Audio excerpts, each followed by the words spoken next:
Well, earlier this year, Linda bravely opened up to us about her struggle with OCD and how she suffered a mental breakdown. I came off the wine and I used to take a tablet to help me sleep every night.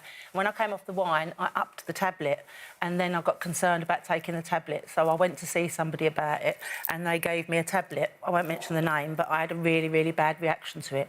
I had a proper meltdown. I got really bad anxiety, really bad depression, and my OCD kicked into overdrive. I was like, everything needed to be spotless. And you know I've got 20/20 vision, so that don't help when you've got OCD because you can see every dog's there.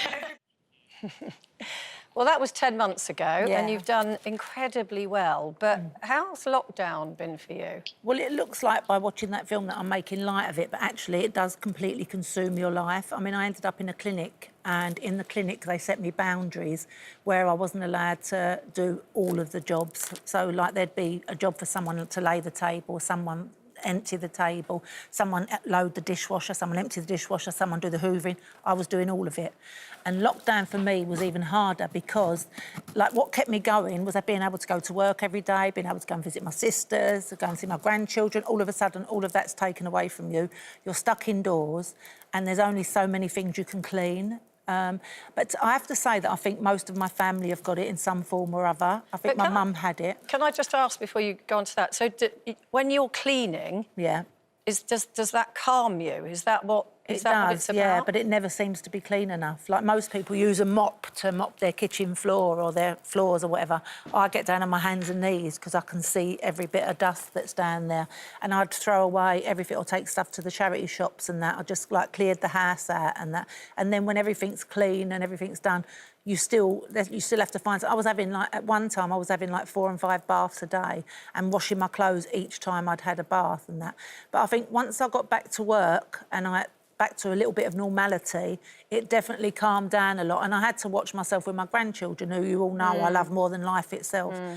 So when they'd come round or whatever, I'd be following them round, picking things up and washing everything as they're going round. But I had to, like, say to myself, you're going to stop them wanting to come round. If you're not going to have fun with the grandchildren, then they won't want to come to you. And are you mindful of not passing on that kind of behaviour to them as well? I think they've got a form of it as well. Most children, I mean, they make mess like everybody does, but then when it's time for clear-up time... I mean, Lauren works in a nursery, so she works with children all day, and so they learn to put things away, and that's what Lila and Betsy do most of the time. But Linda, a lot of people watching it today, watching you say all this today, will say, oh, yeah, but I'm tidy, I do. And I know when we first discussed it, I said, oh, yeah, well, I always have the same breakfast and I always put the washing machine on before I go out.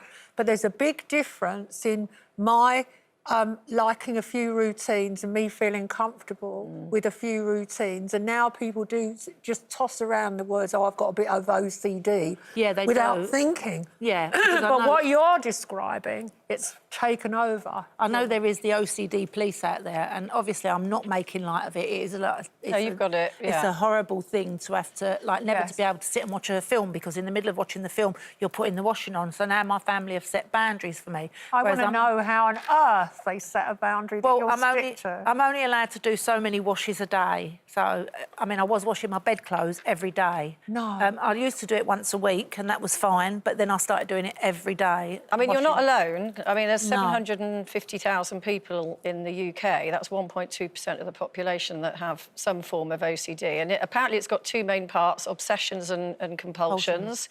Compulsions are repetitive activities to reduce anxiety caused by the obsessions, which, of course, would be things like repeatedly checking if the oven is off or repeating specific phrases in your head. I think for a lot of people it's numbers as well. Yeah. Brenda, have you had any experience of this?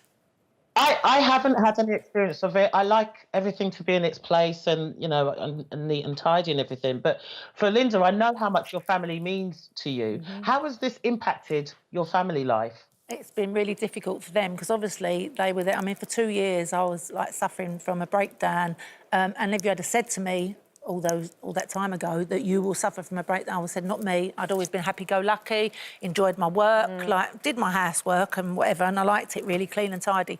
But just all of a sudden it kicked into, like, a different sort of level, really. It was like my whole life was revolving around cleaning all the time. I remember I came to see you when you just come out of the clinic, and the first thing I remember is the smell of bleach. In my house. Your whole house just absolutely stank of bleach. I've been guilty of doing it in other people's houses as well.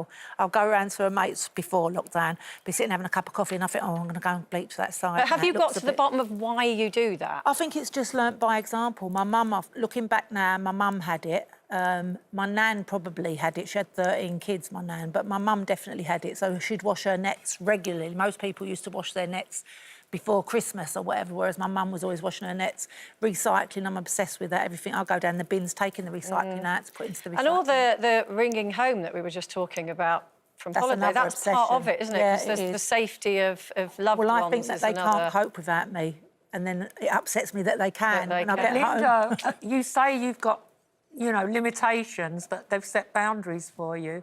But is there a cure? What can happen? I don't know if there's a cure. I just know that now I'm back to work and everything's like, and I feel back to normal, and that it's not as bad as it was, you know. Like, so when the kids are around, the kids go to me, oh, you would have gone mad if we'd done that, put yogurt all over your sofa. It's all right when the girls do it, isn't it? I think it takes extensive It therapy does, yeah, to it really break does, the cycle. but, if you do think, if you're listening to this and you do think you've got OCD, talk to your GP, talk to someone you trust.